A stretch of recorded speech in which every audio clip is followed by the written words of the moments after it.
अस्सलामुअलैकुम, बोल न्यूज़ में खुशामदीद। मैं हूँ महरुख शहरियार। बुलेटिन का आगाज़ करेंगे। अच्छी खबर नहीं है। कराची का इलाका है साइट एरिया, यहाँ पर केमिकल फैक्ट्री में आग लग गई है जो कि शिद्दत इख्तियार करती जा रही है। फायर ब्रिगेड और रेस्क्यू की आड़ियाँ इस वक्त आग को कंट्रोल करने में मसरूफ़ हैं। कुछ मनाजिर देखे जा सकते हैं, आपको दिखा रहे हैं। केमिकल फैक्ट्री है जहाँ पर आग की शिद्दत है जो कि बढ़ती जा रही है। अतराफ़ की इमारतों को बताया जा रहा है खाली करा लिया गया है, जबकि आग की शिद्दत ज़्यादा होने के बाइस ऑपरेशन में मुश्किलात का सामना भी करना पड़ रहा है।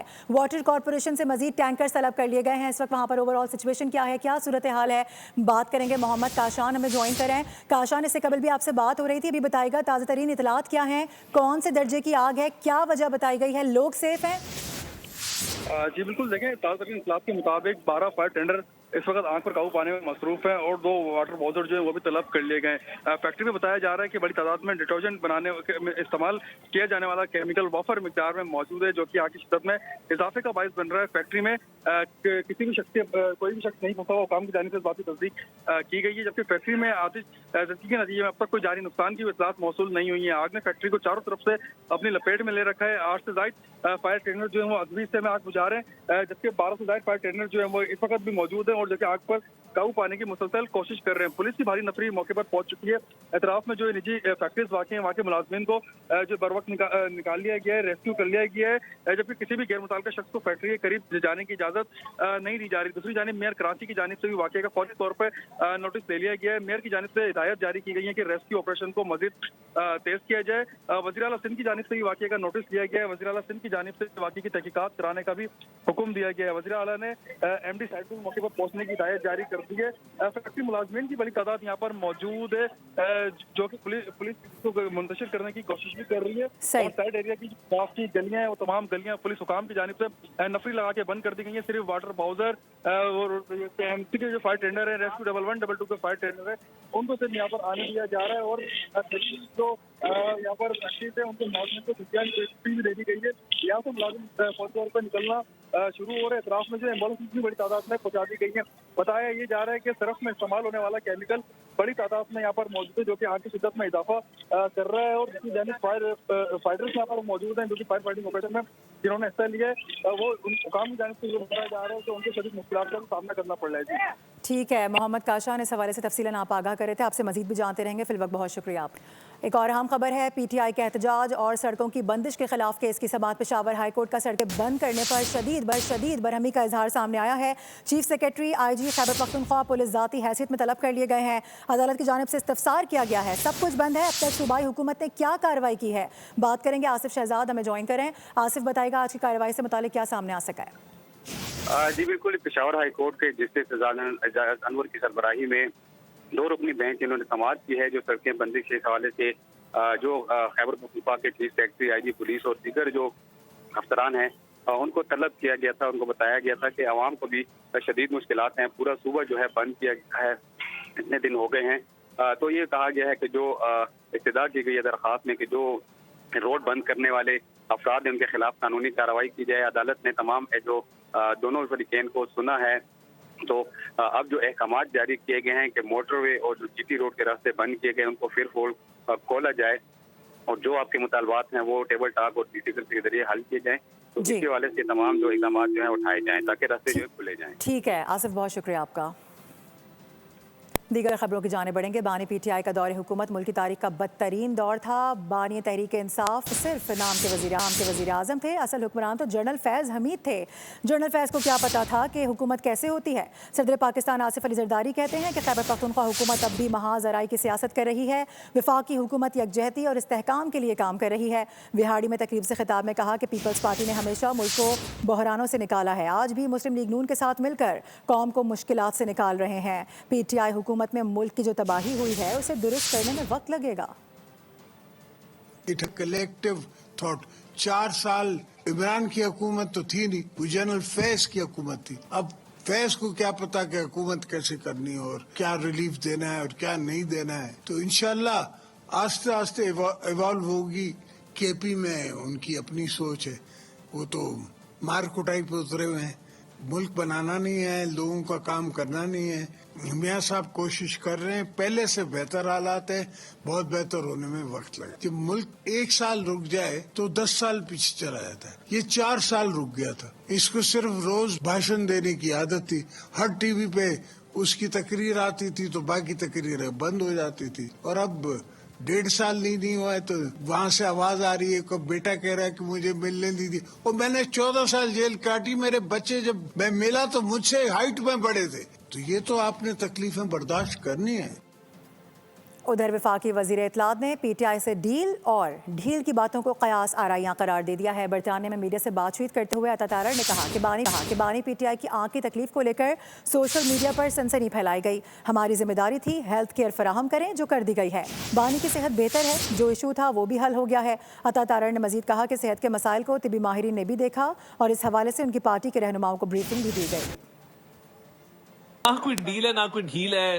कोर्ट्स में मामलात हैं, कोर्ट्स की कन्विक्शन है और कोर्ट्स में ही अपील जाती है। तो इससे कोई ये तासुर लेना कि खुदा ना खास्ता कोई डील का मामला है, मुझे नजर नहीं आता। हमारी जिम्मेदारी थी कि बतौर हुकूमत कि उनको हेल्थ केयर प्रोवाइड की जाए, वो की गई है। वो पिम्स में भी की गई है, तिब्बी माहिरीन ने भी देखा है। उसके अलावा उनके पार्टी के रहनुमाओं को भी प्रॉपर ब्रीफिंग दी गई है। एक एलिमेंट है जो क्योर है और क्योर हो रही है। अब ये लिख देना कि जी 85% जो है वो आय का वो लॉस है, मैं समझता हूँ ये सनसनी फैलाई गई जो कि नहीं करनी चाहिए थी।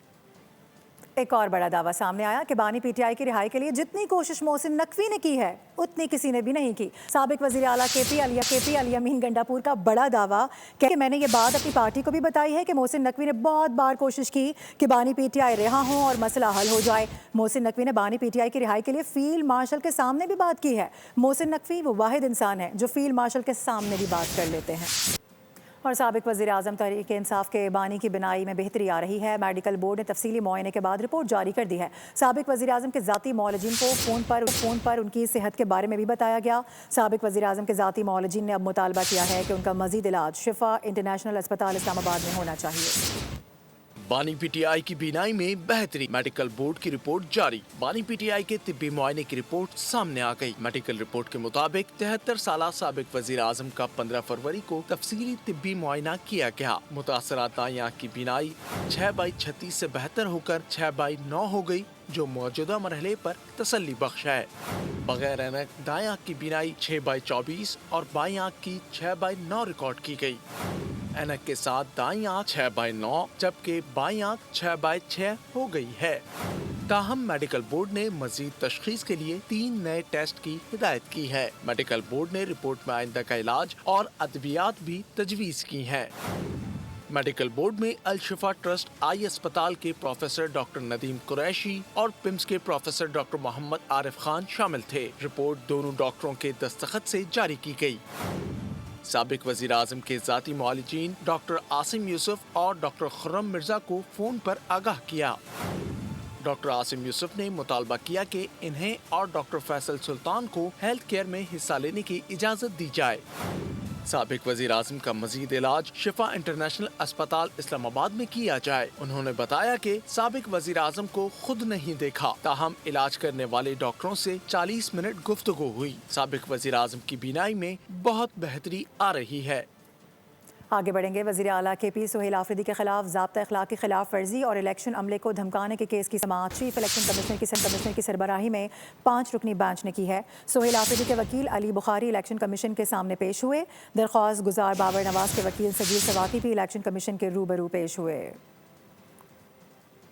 खबरों का सिलसिला जारी है, वापस आएंगे ब्रेक के बाद, हमारे साथ रहिए। की जाती है उसके लिए ये जो कीनू है इस वक्त भाईजान इसके प्राइस क्या है?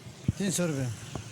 ये 300 रुपये दर्जन के हिसाब से ये फरोख्त कर रहा है। ये जो सेब है, ये जो सेब इसकी कीमत उन्होंने बताई है 400 रुपये किलो।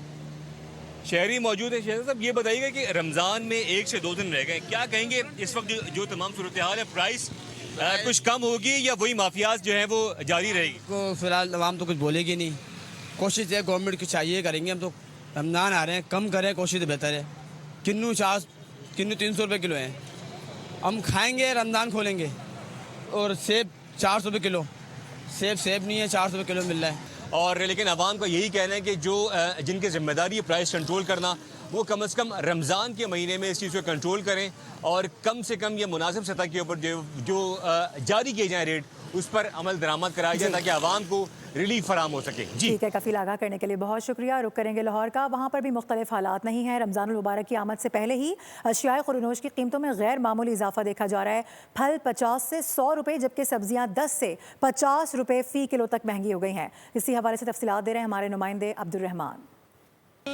माह रमज़ान की आमद से कबल ही अशियाए खुर्दोनोश की कीमतों में गैर मामूली इजाफा दिखाई दे रहा है। इंतज़ामिया के जो दावे हैं उसके बिल्कुल बरक्स जो है आटा इस वक्त तकरीबन 950 रुपये फ़ी 10 किलो जो उसका तोड़ा है वो मिल रहा है। इसी तरह चिकन की कीमतों में इस्तेहकाम तो दिखाई दे रहा है, ताहम जो शहरी हैं उनका ये कहना है कि 450 रुपये जो चिकन है वो भी उनकी कुफ्ते ख़रीद से ज़्यादा कीमत पे जो है फ़रोख्त किया जा रहा है। यहाँ ये भी बताता चलूँ कि फलों की कीमतों में भी इंतहाई गैर मामूली इजाफा दिखाई दे रहा है। इस वक्त एक दर्जन जो केला है वो 200 रुपये फ़ी दर्जन के हिसाब से बिक रहा है। इसी तरह किन्नू की कीमतों में भी इजाफा हुआ है। और यहाँ ये भी बताता चलूँ कि चीनी जो है वो बिल्कुल नायाब दिखाई दे रही है और चीनी जो सस्ते बाज़ार हैं वहाँ पे लाइनों में लग के 140 रुपये किलो जो है सरकारी रेट पर दस्तयाब है। रमज़ान करीब आता जा रहा है तो कीमतों में 10 रुपये से लेकर 50 रुपये तक फ़ी किलो इजाफा जो है सब्जियों की कीमतों में दिखाई दे रहा है। इस वक्त मटर जो है 40 से 50 रुपये किलो मार्केट में दस्तयाब हैं और बाज़ जगहों पे आलू जो है वो 30 रुपये किलो बिक रहा है। और गली मोहल्लों के अंदर जो दुकानदार हैं वो यही आलू 50 रुपये तक फ़रोख्त कर रहे हैं और इंतज़ामिया जो है वो कीमतों को कंट्रोल करने में बुरी तरह ठीक है अब्दुर्रहमान, बहुत शुक्रिया। लाहौर और कराची के बाद रुख करेंगे इस्लामाबाद का, वहाँ पर इन्फ्लेशन की क्या सिचुएशन है बता रहे हैं हमारे नुमाइंदे उमर हयात खान। जी उमर। जी बिल्कुल, रमज़ानुल मुबारक की आमद से कबल इस्लामाबाद में तो हम देख रहे हैं कि जो अशिया खुर्दोनोश हैं उनकी कीमतों में इजाफा अभी तक देखने में सामने नहीं आया।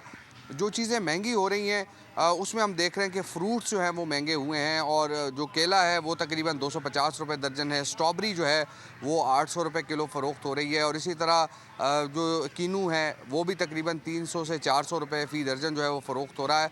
तो ये ऐसी चीज़ें हैं कि जो महंगी हो रही हैं। बाकी हम देखें कि टमाटर, प्याज, आलू और दीगर जो सब्ज़ियाँ हैं वो इस वक्त सस्ती हुई हैं और उनके रेट्स में कमी हुई है। टमाटर जो है वो तकरीबन 450 से 500 रुपये धड़ी जो है वो यहाँ पे फ़रोख्त हो रही है फ़ी 5 किलो। लेकिन फ्रूट्स जो है वो रमज़ान की आमद से पहले इस्लामाबाद में जो है ठीक है, इस हवाले से आगाह कर रहे थे, बहुत शुक्रिया। नाजरीन, कराची में आसमान पर बादल छाए हुए हैं, मौसम इस वक्त कैसा है बता रही हैं मरियम हसन। शहर का मतला आज अबर आलूद है, काले बादलों के डेरे हैं जिसकी वजह से कराची का मौसम इंतहाई खुशगवार है। महकमा मौसमियात के मुताबिक आज कराची में गरज चमक के साथ मुतदिल ता हल्के दर्जे की बारिश का भी इम्कान है। गुज़िश्ता 2 रोज़ से मगरबी हवाओं का एक सिलसिला बलूचिस्तान को मुतासर कर रहा है जिसके ज़ेर असर आज कराची में बारिश का इम्कान जाहिर किया गया है। महकमा मौसमियात के मुताबिक कराची के मुज़ाफ़ात में तेज़ बारिश जबकि कराची शहर में मुतदिल दर्जे की बारिश का इम्कान है। इस दौरान गरज चमक के साथ गर्दालूद हवाएं चलने का भी इम्कान जाहिर किया गया है। महकमा मौसमियात के मुताबिक टेम्परेचर जो हैं वो मिनिमम आज 16 से 17 के दरमियान जबकि मैक्सिमम टेम्परेचर जो है वो 30 से 32 डिग्री सेंटीग्रेड के दरमियान रिकॉर्ड होने का इम्कान है। अलबत्ता कराची में इस वक्त 12 किलोमीटर फी घंटा की रफ्तार से जुनूब मगरबी हवाएं चल रही हैं। रमज़ान के पहले अशरे के हवाले से कहा गया है कि ये अशरा जो है वो खुशगवार मौसम इस दौरान जो है वो खुशगवार मौसम रहेगा। ताहम पहले अशरे के बाद जो है दर्जा हरारत में बतदरीज इजाफा होना शुरू हो जाएगा।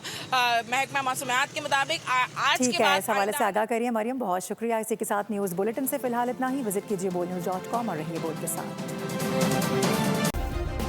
सब्सक्राइब करें और बेल दबाएं ताकि कोई खबर रह न जाए।